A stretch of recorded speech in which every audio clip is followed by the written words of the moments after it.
Gondal marketing યાર્ડમાં ખેડૂતોએ ડુંગળીના ભાવને લઈને સૌથી મોટો વિરોધ નોંધાવ્યો હતો, કારણ કે હાલ ડુંગળીની વ્યાપક આવકને લઈને ખેડૂતોને પૂરતા ભાવ મળતા નથી। સ્થાનિક ડુંગળીના વેપારીના જણાવ્યા પ્રમાણે ડુંગળી 25 રૂપિયાથી 40 રૂપિયા સુધીની ખરીદી છે, તો સામે વેચાણ 50 રૂપિયાથી વધારે નથી, જેથી ખેડૂતોમાં રોષ જોવા મળ્યો હતો।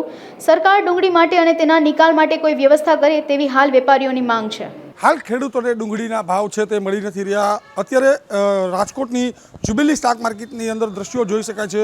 મોટા પ્રમાણમાં જે ડુંગળી છે તે અત્યારે જોવા મળી રહી છે। ડુંગળીની આવક પણ પુષ્કળ છે, પરંતુ ખેડૂતોને ક્યાંક પૂરતા ભાવ નથી મળતા, તેને લઈને ખેડૂતો અત્યારે વિરોધ પ્રદર્શન કરી રહ્યા છે। કહી શકાય કે અત્યારે દ્રશ્યોની અંદર જે ડુંગળી જોવા મળી રહી છે તે વ્યાપક પ્રમાણમાં છે। આપણી સાથે શાકભાજીના વેપારી છે, શું કહેશો કાકા કે અત્યારે ડુંગળીના ભાવ શું છે? ખરીદી છે 40 રૂપિયાની કિલો માંડ ડુંગળી ખપે છે રિટેલ કાઉન્ટરમાં। ડુંગળી 700 રૂપિયાની મણ ત્યાં વેચાઈએ, 600-700 રૂપિયાની મણ સારી ડુંગળી વેચાઈએ, પણ 40 રૂપિયાની કિલો માંડ ખપે ડુંગળી। તો વેપારી કેતે જોર કરે ને યાર ખરીદી કરવાનું। ખેડૂતો પણ ફરિયાદ કરે છે કે પૂરા ભાવ નથી મળતા ખેડૂતને, પણ વેપારી શું કરે એમાં? સામે ખપવું તો જોઈએ ને, તો વેપારી જોર કરે। 50-60ની કિલો ડુંગળી ખપતી હોય તો વેપારી જોર કરે, હાલો ત્યાં। અત્યારે ખેડૂતોનો વિરોધ છે જે એની અંદર સૌથી મોટો ભાવનો વિરોધ છે કે પૂરતા ભાવ નથી મળતા।